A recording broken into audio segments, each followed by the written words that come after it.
All right, guys, we are here for the final event of the year, one of my favorite tournaments, the DGPT Pro Tour Championships here at Nevin, and we're going to run through it. Similar courses last year, but I didn't actually do a full breakdown last year, so this is the first year I'm going to be doing the full breakdown. And we're here, hole one. We got 419 feet, par 3, and I'm going to go with a couple of my Explorers. So we got a little bit of a headwind on this hole. So anytime you're throwing like around a corner like this with some wind, it makes it a little bit more challenging because the wind, whenever you throw a severe angle, which you have to throw to kind of go around the corner, it leaves you open for some weird wind lifts and drops and that kind of stuff. But I'm going to try to start my aiming points kind of at that basket, the pink basket, because that's the short basket. And I'm going to try to turn my Explorer right in front of that. Just like that. That's pretty much exactly what I'm going for. So that should flex and go right into the gap. That's probably 2 feet away. That is exactly what I wanted to do. So that's, you know, with the basket there, that's kind of the perfect visual to start your disc on that angle and then turn into the gap to the right-hand side. That's going to be a little bit left, but should still be all right. Yeah. But yeah, that first one was my little bit flippier disc. So that's why it turned a little bit more than that second one. The second one's a little bit more stable, so it kind of hyzered out. This has been a lot of fun with sharing these courses, sharing these moments, sharing these tips with you guys. It's been a great time. I want to thank Joey Tamale for filming. He's been doing a great job and bringing you guys the content. Thanks to Dynamic Disc for supporting this venture and allowing these videos to happen week in and week out. So thank you guys again, and I can't wait for next year to start continuing to do these. Potentially do some new course breakdowns. If you guys have any inquiries and want me to come potentially break down a course at your home course, well, that's something we can probably work out eventually down the road. So a lot of options we can choose from here. But until then, let's break down Nevin today. All right, so my first Explorer, the little bit flippier one, is money. So I have about a 20-footer. Should be able to handle that, you know.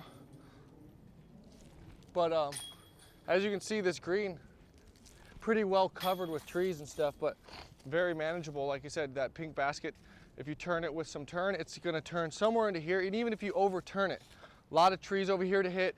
And even if I go too far to the right, I'm only gonna be probably 30 or 40 feet with a pretty open putt, potentially have a straddle putt, which is totally fine. So the right-hand side is kind of the side to favor, meaning you wanna overturn your disc, get over here into the woods, give yourself a chance at birdie. That's always the name of the game out here at Nevin.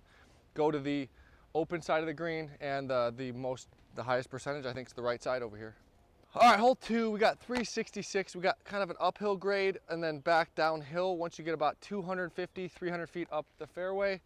Tight gap. We got this kind of crooked tree. That's kind of the reference point. You'll see a lot of players just trying to throw like a smooth anhyzer just left of that tree. You want to fly by that tree and then start turning. If you start turning too early, you might hit it. So I like to try to kind of aim at the trees to the left of that leaning tree and then turn it up there. I like to just kind of hold the turn. The ideal play is to kind of hold the turn and then hyzer out at the end. I'm just going to try to throw a smooth anhyzer the whole way, and that'll still put me 25 or 30 feet. It's not going to park me, but it's going to get me through most of the trees in the gap, try to get me a putt. So just keep this smooth turnover. That's kind of what I'm thinking on this shot. That was a really good shot. I just threw it a little bit too low. On that, I really liked the line and liked the way it came out, just a little bit too low. Throw this one a little bit higher. There we go. That's way better. Oh, I hit the hit the one in Visit tree. That's the other leaning tree you got to miss, but that shot I was really actually happy with. I threw it really well. Just kind of got unlucky to hit that one tree. I'm gonna try to throw it maybe a little bit wider left. But you kind of, I mean, that tree that I hit is, kind of in the way. It's really a good shot. See, now that's too wide. So you can see kind of how touchy that shot is. That first one, I hit the tree on the right, and then the second one, I hit the tree on the left. So it's kind of just in between those two shots. It's really tricky. Because that one that hit that tree was really a pretty solid shot. It would have probably filtered up there for a putt. And then this is the original tree that I was talking about. You really want to get around this and then miss this other leaning tree. There's a lot of leaning trees on this hole. But yeah, it's always good to to practice the scramble in case you do clip one of these guardian trees, and that's why I'll always scramble from spots that, you know, if you do happen to hit one of these trees, which is possible, you're probably going to kick somewhere in this area. It's definitely something that's a possibility that could happen. So that's always a potential. So we'll practice from here and try to get up and down.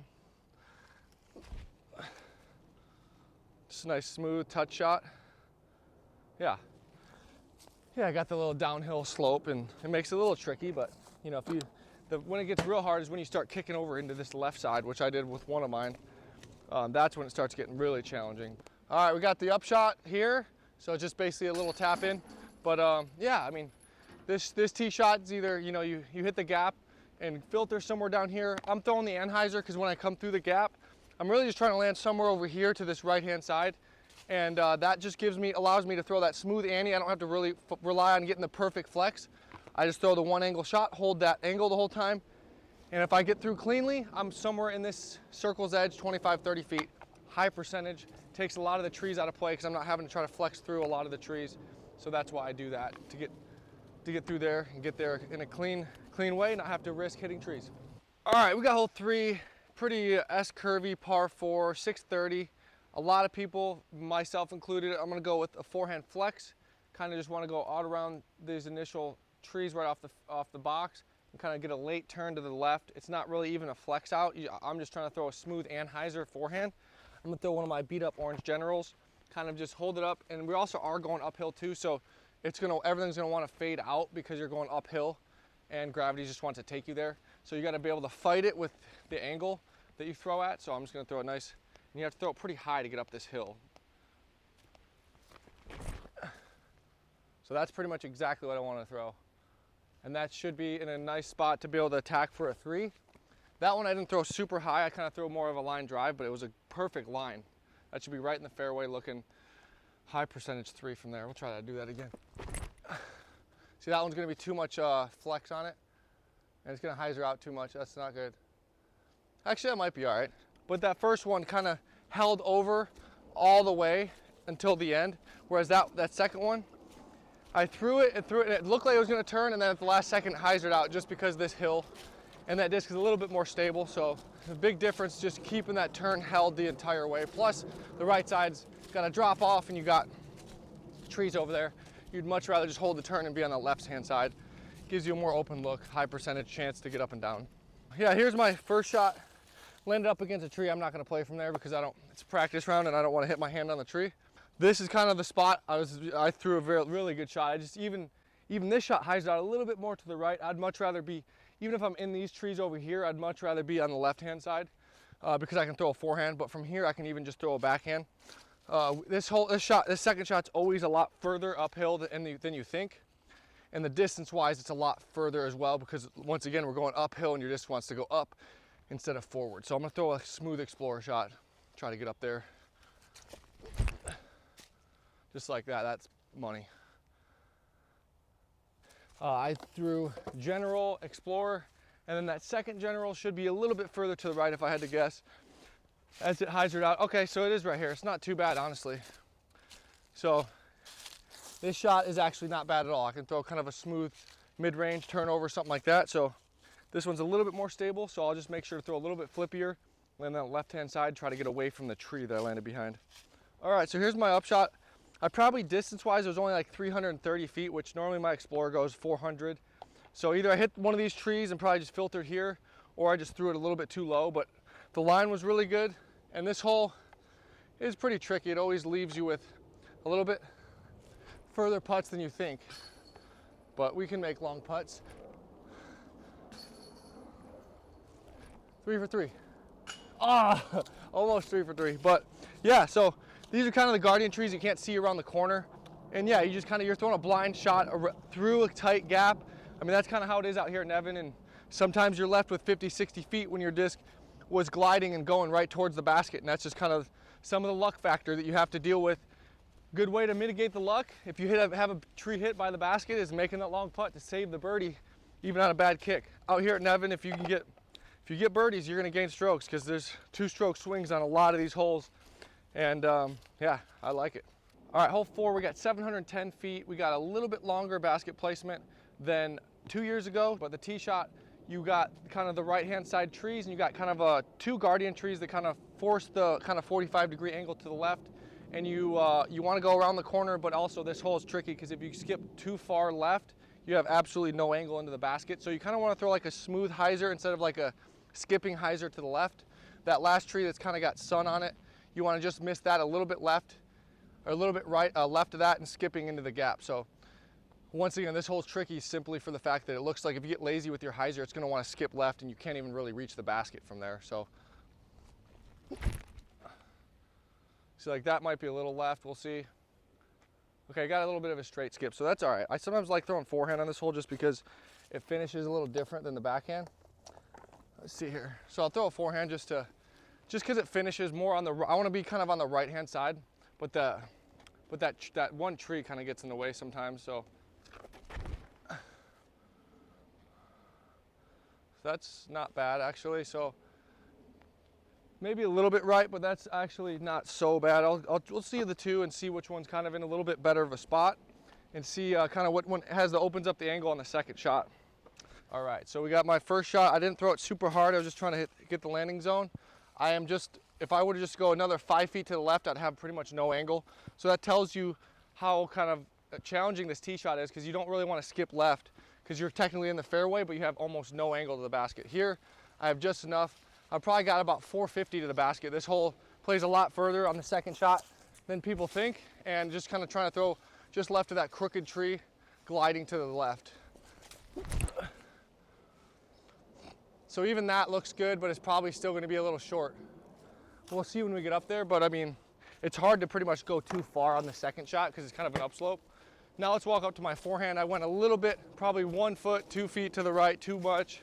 If I hold the turn a little bit and land somewhere in here, that's kind of the spot, but really specific tee shot, really challenging, but also just gotta have good angle control to hit the spot you want to be in. All right, so we threw the orange general to about bullseye, parked it from that spot. Yeah, that was a really good second shot, and was able to gauge the distance and the line. I think throwing the right speed disc through a line like that really, and me knowing this shot really well, kind of helps. So yeah, just knowing this course, throwing that shot a bunch of times on that angle, I know kind of what the ground play is, how far it is, and got the birdie with the general. Our first par 5 of the day, and we got a 1,052-foot hole. We got some wind. This is kind of the most exposed hole on the course. We got looks like a ripping left to right crosswind. And we also got this bush line on the right, and then we got the OB on the left. Pretty tricky fairway, because if you go too straight, you're in the bushes. If you hyzer, it wants to skip into the OB line left. So you kind of want to throw a gentle hyzer that kind of lands flat.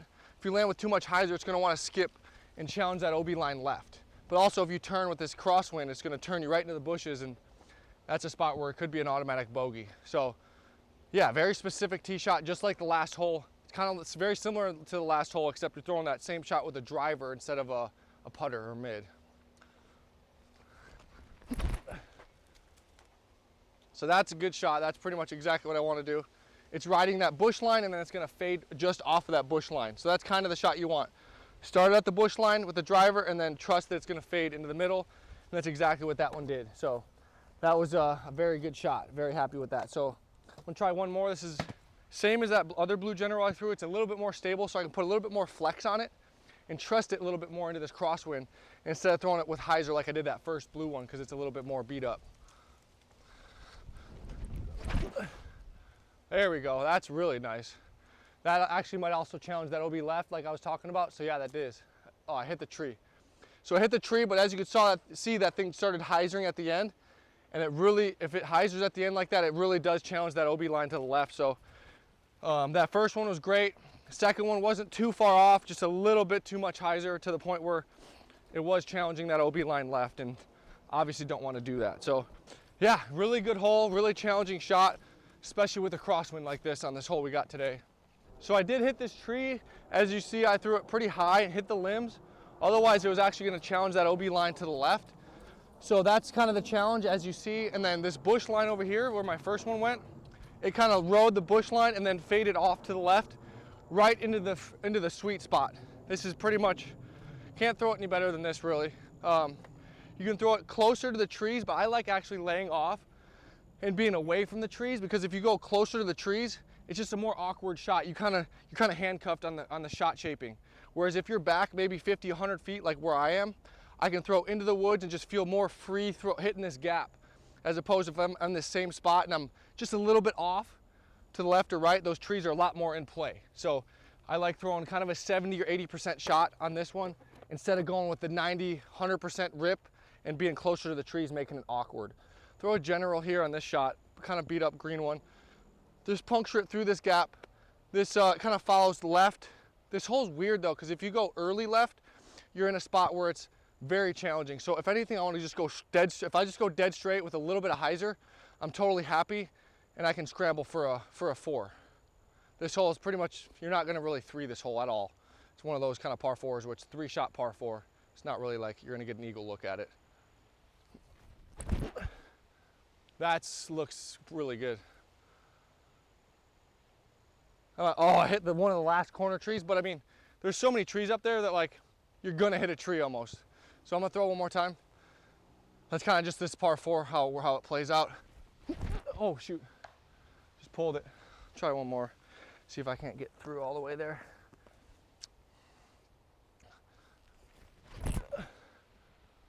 There we go, that's a good one. So that should be, even if it hits a tree, I'm fine. Yeah, I hit a tree late, but I don't even care, because that's exactly the line, the shot that I wanted. And I mean, as you can see, there's trees everywhere. Like obviously I don't want to hit a tree like I did on my second one. But way down there, I mean, you're throwing right into a pile of trees. So it's like, people sometimes get, you know, upset when they hit a tree, but when you're playing in a course like this and you hit a tree way down the fairway, I mean, it's not a bad shot at all. I'm kind of actually trying to do that, because I'm trying to hit a tree way down there, and then it puts me in a spot where I can get up and down. Because this, like I said, this hole, you're not gonna get a 3. You're just trying to throw a good second shot to get yourself in position to then scramble to get yourself that birdie putt that you want. Par 5 strategy, and as you can see, the trees, once we get up here, there's trees all over the place. So throw a really good shot and hit a tree, it's fine. So here's where both of my shots, they hit trees. I think they probably hit this tree with the sun or something on it, and just kind of filtered right into here. But even if I don't hit the trees and I go all the way down, more than likely if I don't hit one of these trees, because I was flying pretty fast hitting these things, I'm probably going to go another 50 to 100 feet over there, and it's still just a layup for a 4. So it's like, whether I hit a tree or not, it's kind of irrelevant, because I'm still playing for the 4. It's not like if I get through cleanly, I'm going to all of a sudden get a look for 3. That's just not really going to happen on this hole. So I'm going to try to throw a harp shot right up the gut, kind of just stand still and just focus on hitting the gap with a little bit of pace to get up there.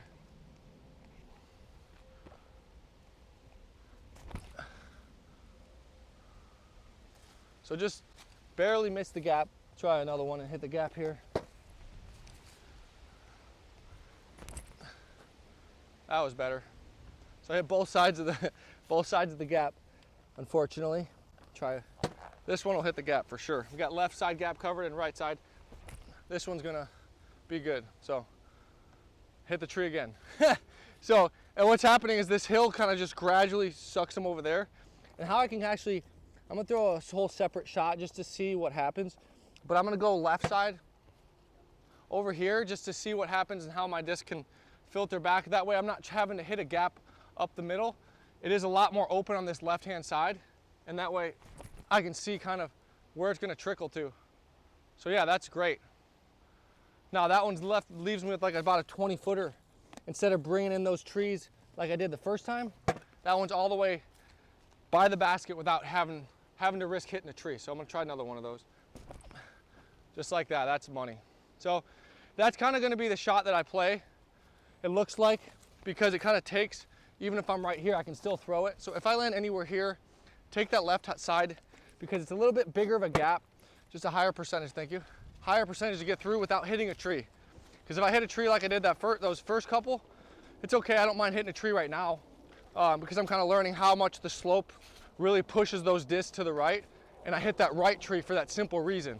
I threw it down the gap and hit the gap, but then by the time it got to the gap, it started fading because this hill's gradually taking them to the right, and I hit that tree instead of going through the gap. So it's something I'm learning, versus if I'm throwing left, it's gonna, the hill's gonna naturally take it towards the basket like I did on those other couple up there. So big difference from hitting the tree, being left over here at 50, 60 feet, not even that, probably more. So especially in the wind, that's gonna be pretty much an automatic par, no birdie chance. But if I get up here, throw a better upshot, I'm gonna have a lot better of a chance to get the birdie. So yeah, I'm still learning little things always on courses, even courses that I've played a bunch. So this is kind of left with a little bit of an awkward putt. Crosswind, tree in the way, downhill. So kind of switch to a spin putt for that simple fact where I can cut through the wind better. And I don't have to worry about my high to low putt, because a high to low putt's a little bit more nose down. It gets a little bit more exposed to the wind. And so I'm able to cut through the wind better with a more flat putt on a super windy day like this. We're in the woods, but the wind is still ripping. All right, hole 6 this year, hole 18 2 years ago, where me and Isaac went into the playoff, and I threw the sweet forehands to win it. But yeah, this year we got a different layout, so this is hole 6, and it is a par 4 position this year, looks like, whereas last year it was a par 5. So a little bit different. I don't know exactly where the basket's gonna be, but the first shot's gonna be the exact same, I'm sure. And I know how to throw it, as I've thrown it a bunch over my career. Just kind of want to take, for me, it's going to be a general. We have a left to right pushing wind, which is actually the worst possible wind on this hole, because it's going to want to push you into the woods, but you don't have the luxury to throw it more left because there's a mando there. So it's a real challenging shot, and you really, if you want to get into the perfect spot to get aggressive, you have to kind of cut it real close to the mando, because the farther right you go, the more you're just going to push right into the woods. So super challenging. I'm going to throw my most overstable general to try to fight this crosswind that's ripping left to right, and throw it pretty high to give it time to glide back.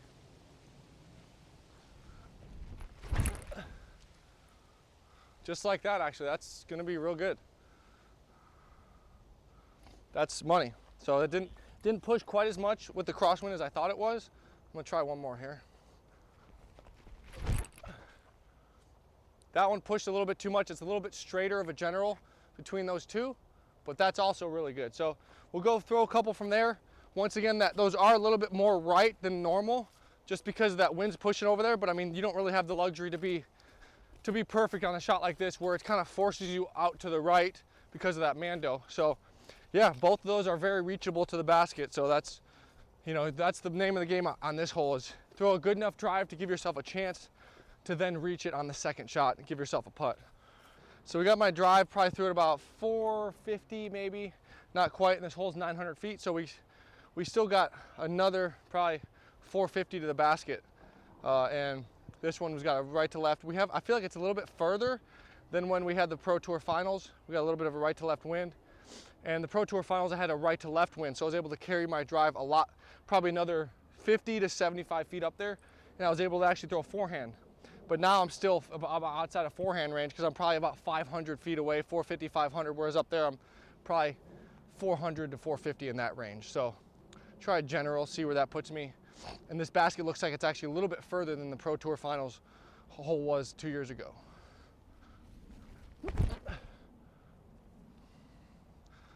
So that's a good shot, little low, perfect line. Unfortunately, just kind of glided out a little short.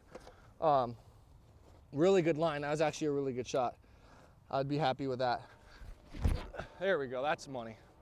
That should be good. I used the whole ceiling, and should hyzer back and give me a putt at it. So yeah, that looks really good.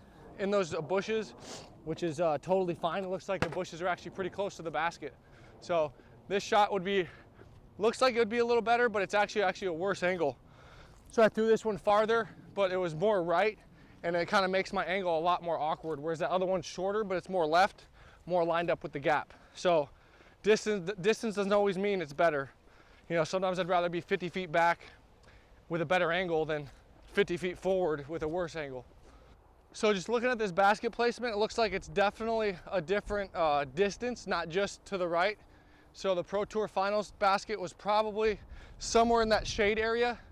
So yeah, you're talking another 7,500 feet further and to the right. So it adds a big difference to it. So yeah, you could throw a roller, I think. The second one was good, but I mean, both of these are just 100-foot little chip shots. Nothing crazy. Like if I land here, it's literally just gonna be a sling or chip shot right to the basket. So it's like, there's really nothing to it. You know, unfortunately, if you don't throw a good enough drive, it's just a chip up, something like that. So this hole is kind of, you'll just see a lot of pars. I mean, you'll see maybe the occasional person get a 3 at it, but for the most part, it's just gonna be a par. So it's kind of a tweener hole, just my first time playing it. You can throw 2 perfect shots and you're left with an 80-foot downhill, you know, death putt with rollaway potential. So not my favorite pin location change. It moved farther, so in theory it's harder, but it makes it worse stroke separation, because the other hole was challenging and people had a tough time reaching the other hole, and now you moved it longer, so the people that could reach that hole can't even reach this hole. So it's kind of a tween, and it's the same par. So it's just kind of a tweener when it comes to stroke separation, distance, how far you can really throw a shot. I mean, we're going uphill around corners. It's a 900-foot par 4. It's not that it's not reachable for birdie. It's just you're not going to probably see very many people. Like I said, if we're playing 4 rounds out here, you may see under five potential birdies. So maybe more. I mean, you can throw a roller on the second shot and get up here and get creative. So I may try a roller out the next couple rounds to practice that. But challenging hole nonetheless. All right, hole 7, we got a 700-foot par 4, forehand around the corner, kind of a blind shot. You got this first initial gap. You kind of want to hit that gap with a good amount of hyzer pushing and then fading at pretty late. So yeah, you do have an OB creek on the left-hand side, so if you turn it over or get pushed, you might challenge that. But this hole's tricky because this right tree, you want to throw it right, but you don't have the luxury of, you know, throwing it too far right because that tree kind of blocks it. So you got to rely on your hyzer angle to get that push to the right. That's exactly what I want to do. Push it, gliding kind of hyzer around the corner, because you don't want to turn because it brings that creek into play. That's high enough to where I kind of took that creek out of play and was able to start hyzering around the corner to the right. Throw one more, try to throw a similar shot. There we go. That's the money shot too. So both those really good. I didn't throw my most overstable disc. I threw a little bit more of a glidey general on hyzer, so it could kind of get that pushing hyzer before it starts fading. If I throw an overstable general, it may go out and just start dumping. I want to get it to glide and get that smooth, controlled hyzer, get that distance around the corner. We threw 2 shots with very similar discs and basically landed in the exact same spot. So we got kind of this second shot's always pretty tough because, as you can see, the fairway is just, there's trees right in the middle of the fairway. So even if you're in the fairway, you're literally scrambling. It's not like you have a high percentage wide open shot. You're trying to hit this tiny gap. So I'm just trying to throw it dead straight with a forehand. There's an upslope, so I'm trying to hit the upslope and just kind of kill it, kill the speed, and kind of skip up somewhere near circle's edge to get a putt for birdie would be ideal. So I just hit some random pencil tree, but that's exactly what I was going for. Exact shot that I want to throw. Speed and line and everything wise, just got kind of unlucky. Hit it again twice. Okay, I got lucky. That's fine. I mean, I hit a tree, but I'm still putting from, I mean, as you can see here, literally it's just a poke and hope. I can hit the gap all I want, but if I just hit a pencil tree, I'm not going to get a birdie putt. But this one, my second shot that didn't hit this big tree going to the basket, but left at about 70, 80 feet, which is very common on this hole because it's challenging upshot, as you guys saw. So just kind of uphill putt, long bid, try to get it chain high is what I'm thinking about. We got a kind of have a backstop, so really no reason to be short on this putt, really, because even if I do like that, I'm not going very far past the basket. But yeah, just try to get a long look at it from a spot like that. Try to make a long putt, and if you don't, you're still getting a par on a challenging par 4. So yeah, that's kind of how scoring goes out here sometimes. It can be tough if you're getting a couple bad breaks and you're left at 70, 80 feet because these fairways are really protected and tough to navigate sometimes. So that's how it goes. There's really nothing to stop you from running that putt down the hill, so no reason to really not be chain high going by the basket and give it a chance to go in. All right, we got hole 8, 462, dead straight. We got a telephone poles going down the right-hand side. A lot of people like to throw the left to right kind of flex shot, and we have kind of a backstop behind the basket. So really speed isn't really much of an issue. You can throw it pretty much as hard as you want, just gotta hit the line and carry it down towards the basket somewhere. Even if you hold it, for me, I'm trying to hold it even to the right, and even go to the right side of the basket gives you a look for a putt. So So pretty much just like that's a little bit low, but should get across the ditch. That should be the shot. All right, so got my drive with the Explorer. Anytime you can putt with your driver, tap in for birdie is always a good thing. So Explorer and then Explorer on the putt. That's how you birdie it. All right, we got hole 9, 580-foot par 4. Basically kind of throw to a spot.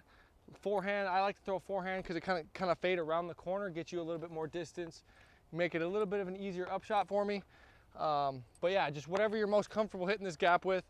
Just landing straight with a little bit of fade to the right at the end. That'll get you in the good spot. That looks like it should be in the sweet spot. Skip down the corner, down a little bit around the corner. You don't want to skip too much. If you skip too far right, you can kind of get into a weird spot where you don't have much of an angle. Let's go up there and throw some upshots.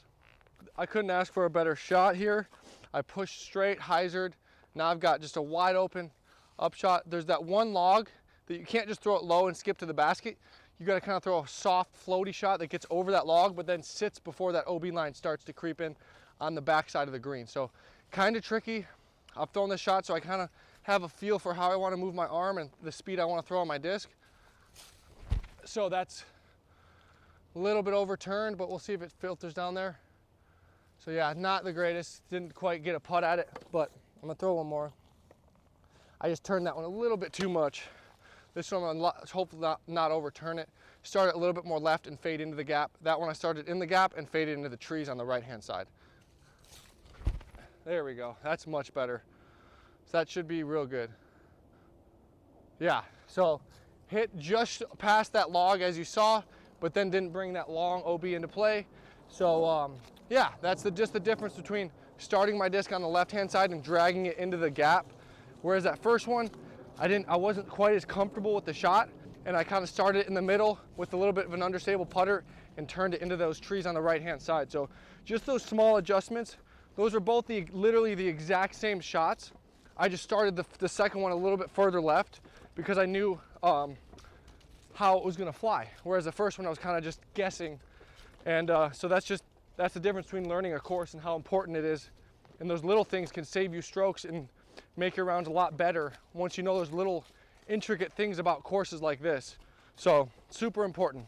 So the second one, as you can see, is perfect speed control, great shot, and parked it. But yeah, that second shot is just so specific. Speed control, you gotta hit the line, you gotta hit the angle, everything's gotta be perfect. And if you overjuice it, you're OB. If you leave it short, you're left at 50, 60 foot downhill death putt. Really well designed green and a really good hole. And I got it dialed. We're gonna throw a dagger on the upshot.